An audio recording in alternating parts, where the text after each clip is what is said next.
journal avec STM Transport Voyageurs. Une nouvelle façon de voyager.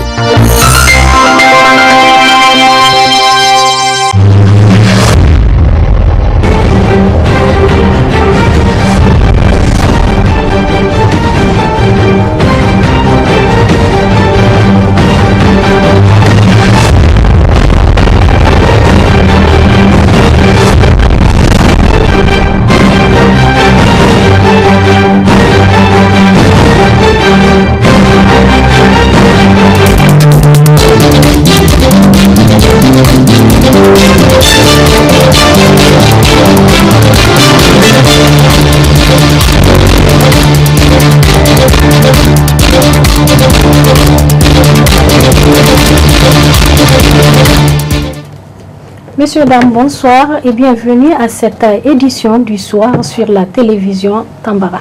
Nous avons avec nous sur ce plateau comme invité le directeur exécutif de l'association nigérienne pour le bien-être familial ANBEF, Da Silva Gérard Boukari. Boukari, bonsoir. Bonsoir madame. Merci d'avoir accepté notre invitation. C'est un plaisir. C'est plaisir. Nous reviendrons avec lui le temps d'annoncer ce communiqué de presse. Le 22 février 2022, le président de la République, son Excellence, M. Mohamed Bazoum, s'est adressé au cadre et à la nation sur la situation sécuritaire. Cet éclairage important a permis à la majorité des citoyens nigériens de comprendre les enjeux et les contours de l'insécurité au Niger d'une part et dans le Sahel en général. L'autre point fort de ce message, c'est le déploiement de la force Takuba au Niger. À ce niveau, le président a expliqué la démarche. Il saisira le Parlement sur l'accord technique en cours d'élaboration par notre armée car c'est à elle de le décliner. Cette attitude responsable et démocratique du président est à saluer. Voilà le reportage de cette édition consacrée à la santé. Aujourd'hui, la santé de la femme est devenue une préoccupation au Niger. Œuvrant dans le domaine, l'association pour le bien-être familial nous explique les signes pathologiques de certaines maladies qui doivent inciter les femmes à un dépistage immédiat à travers ce reportage réalisé par Aïs Adamou et Ibrahim Kantama. Suivez plutôt. Au Niger, la santé sexuelle et reproductive est au cœur des objectifs de l'association nigérienne pour le bien-être familial en cette ère où l'accès aux soins et à la santé fait partie des droits auxquels des milliers de femmes sont privées dans le monde. Œuvrant sur la question du bien-être familial, l'ANBEF s'engage à cette lutte. Depuis 2000, pour nous conforter dans notre rôle éminemment social, et donc nous avons acquis le statut d'ONG d'utilité publique. Donc depuis lors, l'État est notre premier partenaire et la plupart de nos prestations sont vraiment gratuites. C'était juste pour servir la communauté. Et nous nous sommes dit que compte tenu vraiment de notre thématique où la femme occupe une place de choix, et nous avons trouvé tout à fait naturel de lui rendre hommage. Offrant des soins de qualité aux femmes à titre gratuit, l'ANBEF s'attelle sur des pathologies touchant spécifiquement les femmes qui de plus en plus font partie des causes de mortalité féminine. Une occasion de faire un zoom sur ces pathologies qui peuvent être traitées. Comme tous les cancers, on est dit, on fait des sensibilisations, il n'y a pas de signes spécifiques pour dire voilà les symptômes d'un cancer. Mais les signes précurseurs qui inquiètent la femme sont les suivants. Parlant du cancer de col de l'utérus, quand vous voyez, vous avez des pertes nauséabondes, anormales, alors ça doit vous inquiéter et vous devez vous rendre dans une formation de santé pour aller voir un agent de santé pour inquiétude. Quels sont ces signes anormaux? En dehors des pertes que les femmes constatent, il y a également les perturbations de leur cycle. Les perturbations, ça veut dire c'est des saignements qu'ils font entre les règles. Alors habituellement, les femmes ont un cycle régulier. Mais si vous constatez que vous avez des troubles du cycle menstruel, ça veut dire hémorragie entre les cycles, alors ça doit vous inquiéter et vous rendre dans les formations sanitaires prenant en charge les femmes. Et pour le cancer du sein également, il est conseillé d'abord pour le dépistage à toute femme à l'âge de procréer, ça veut dire depuis le développement mammaire jusqu'à la ménopause, de faire une autopalpation.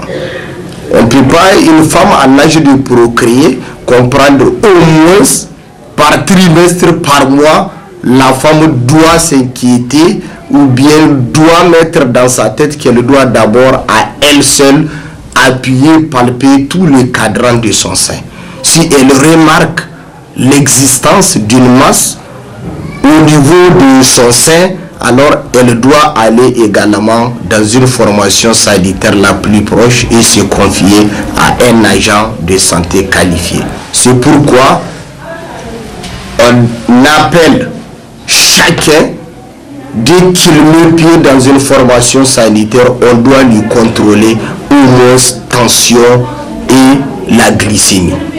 Ils n'ont pas de signes, mais néanmoins ils ont des signes précurseurs. Par exemple, pour l'hypertension artérielle, vous allez voir les signes précurseurs de l'hypertension artérielle sont surtout les céphalées chroniques qui durent longtemps et qui sont rebelles à tout le traitement antalgique que vous prenez. Au réveil ou bien en fin de la journée, vous avez toujours des céphalées ou bien flux visuel ou bien bourdonnement d'oreille. Là, c'est des signes précurseurs qui doivent vous inquiéter. Et sans rien, ce genre de signes vous amène à aller consulter, voir un médecin. Et là, quand on prend avec le brassard, on va voir que les chiffres tensionnels sont élevés. Mais ces signes ne sont pas spécifiques de l'hypertension artérielle. Et vous pouvez avoir une hypertension artérielle très élevée sans pour autant développer aucun symptôme. C'est à la prise de la tension qu'on peut constater, dire que vos chiffres tensionnels sont élevés, faites attention, faites ceci et faites cela. Maintenant, en ce qui concerne le diabète, comme pathologie chronique également, auquel aujourd'hui notre population, de par le monde, fait face à ces grands problèmes de santé publique de par le monde et qui chaque jour que Dieu fait, le nombre de diabétiques ne fait que accroître dans le monde. Alors notre contribution en tant que spécialiste de la santé au Niger et en tant que ONG œuvrant dans le secteur de la santé, c'est de sensibiliser nos populations à aller se faire dépister. La santé n'a pas de prix, a-t-on coutume de dire, et promouvoir le bien-être de la femme et de l'enfant est une piste essentielle au développement durable. Et c'est le sens de l'existence de cette agence nationale dite du bien-être familial ANBF qui, depuis sa création, n'a cessé d'œuvrer pour l'atteinte de ses objectifs. Comme je vous l'ai annoncé, nous recevons ce soir le directeur exécutif de l'association nigérienne pour le bien-être familial. Boukari, avec lui, nous allons parler de votre association. Merci madame de me redonner la parole. Et tout d'abord, je remercie le groupe Tambara pour le temps d'antenne accordé et pour l'intérêt manifeste accordé à nos activités.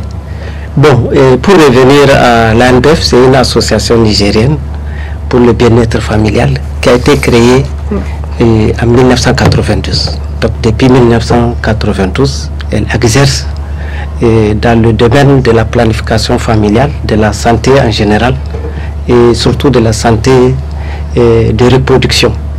Les objectifs globaux s'alignent particulièrement à 3 objectifs du développement millénaire. Par exemple, ODD numéro 3, santé pour tous et le bien-être, et ODD 4, éducation de qualité pour tous, et ODD 5, égalité des sexes et autonomisation de la femme. Donc par rapport à l'autonomisation de la femme, c'est ça notre focus, parce que nous nous intéressons particulièrement à la santé maternelle et infantile, pour contribuer à la réduction de la mortalité maternelle, néonatale et infantile.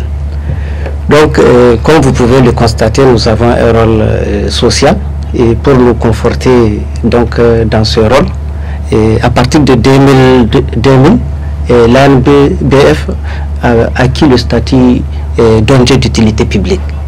Et dès lors, elle devient le premier partenaire de l'État. Donc, étant donné que la femme est au centre de toutes nos activités, c'est un devoir moral pour nous de lui rendre hommage en ce jour solennel mondialement fêté, mais à notre manière. C'est pour ça que nous avons prévu, par exemple, demain, le 8 mars, donc d'assurer des prestations à titre gratuit, et notamment en ce qui concerne le dépistage des cancers du sein et du col de l'utérus. Mais avant, il y aura des sensibilisations. Et comme deuxième activité, il y aura des sensibilisations sur des maladies chroniques telles que le diabète, l'hypertension. Mais il y aura aussi des dépistages, des séances de dépistage.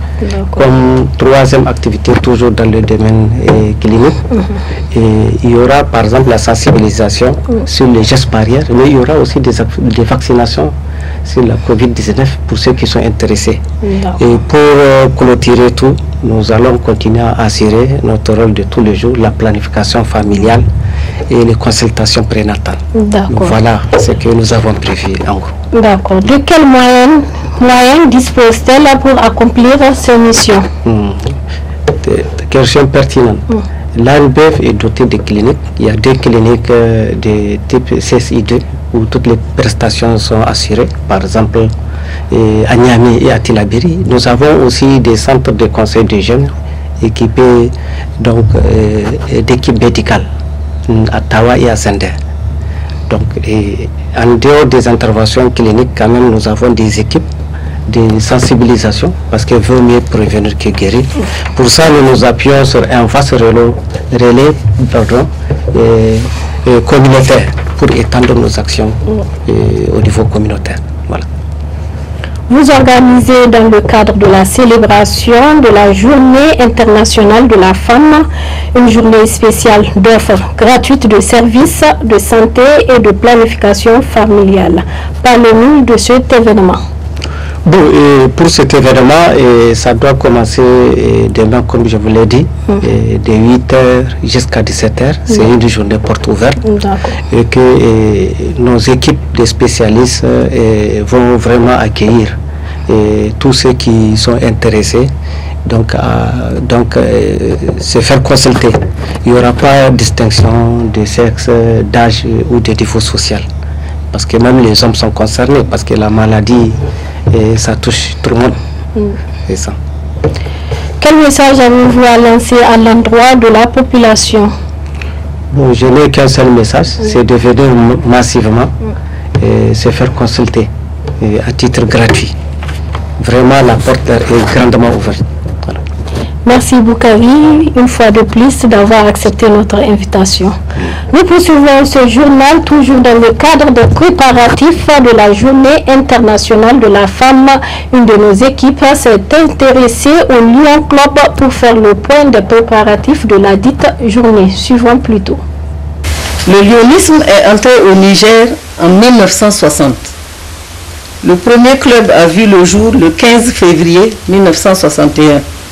Aujourd'hui, 13 clubs Lyon au Niger, 4 clubs Léo. On a 206 Lions, on a 56 Léo. Et le Niger a connu, il a eu 4 gouverneurs. Et cette année, donc, c'est Boubé, comme je vous ai dit, Abdul Karim Boubé. Nos activités se regroupent autour de 5 axes mondiaux. La vue, le diabète, le cancer infantile, la lutte contre la faim, l'environnement. Et le Lions Club intervient aussi pour la jeunesse, pour l'humanitaire, pour l'aide aux victimes de catastrophes. Et une autre cause va s'ajouter bientôt, le paludisme. Nous allons combattre le paludisme. Le programme New Voices a été créé pour donner de l'empowerment aux femmes et aux jeunes filles, afin d'en faire des actrices et des moteurs du développement. L'égalité homme-femme, c'est l'objectif visé. Le droit des femmes et le droit des jeunes filles, c'est ce qui est placé au cœur des actions New Voices, nouvelles voix. Que serait en effet le monde sans la voix des femmes aux côtés des hommes? Dans cette optique, de nombreuses stratégies et formations didactiques sont progressivement peaufinées afin de libéraliser la parole des femmes et des jeunes filles en s'appuyant sur le droit, sur l'effectivité du droit et en visant un nécessaire changement de mentalité qui tiendra davantage compte de nos cultures, des préjugés que nous subissons ici, des autres obstacles que toutes les femmes subissent dans le monde entier.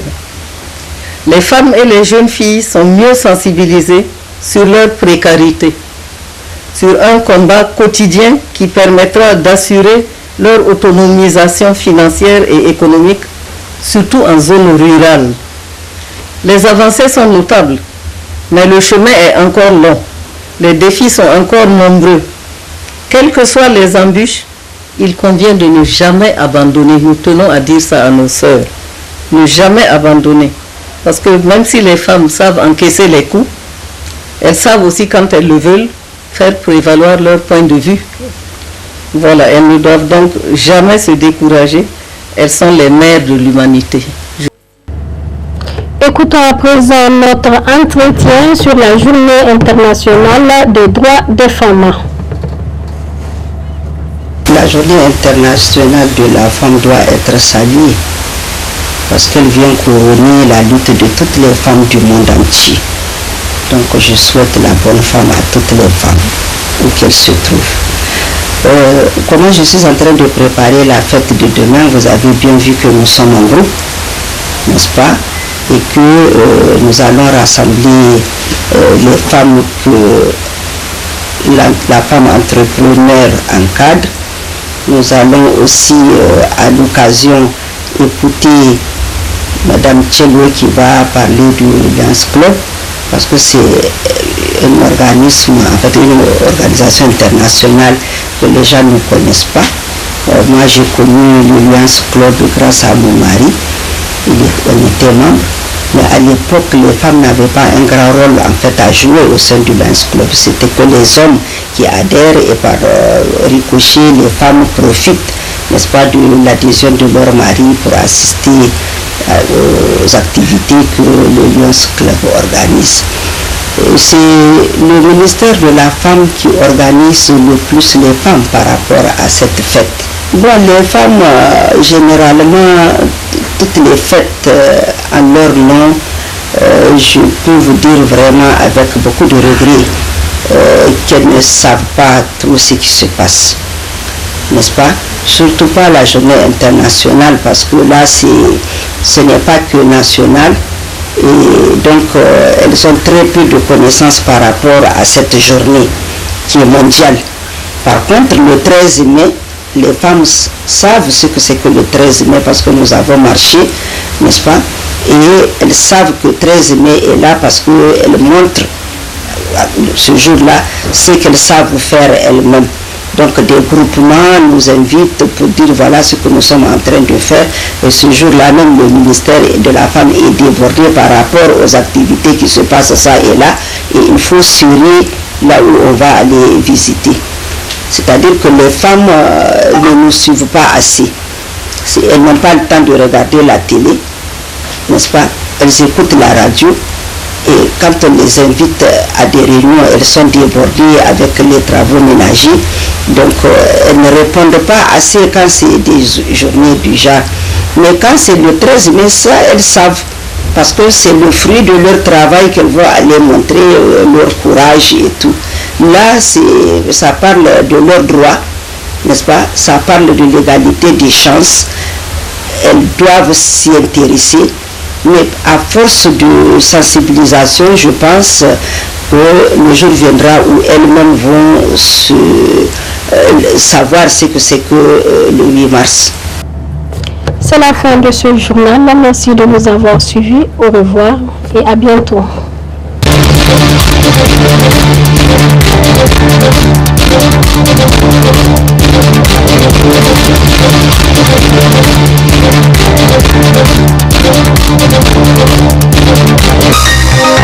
Ce journal vous a été présenté par STM Transport Voyageurs. Une nouvelle façon de voyager.